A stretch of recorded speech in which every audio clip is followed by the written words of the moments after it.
தினம் ஒரு தியானம். உன் ஜனங்களுக்குள்ளே அங்குமிங்கும் கோல் சொல்லி திரியாயாக.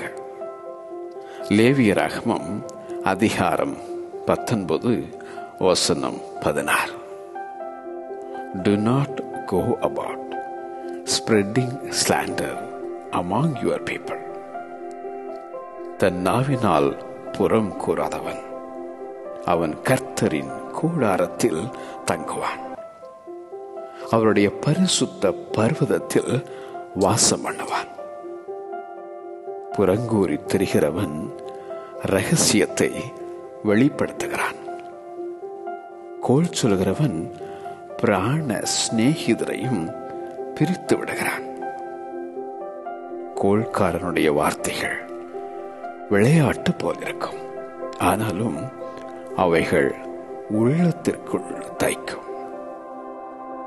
விறகில்லாமல் நெருப்பு அவியும், கோல் சொல்லுகிறவன் இல்லாமல் சண்டை அடங்கும்.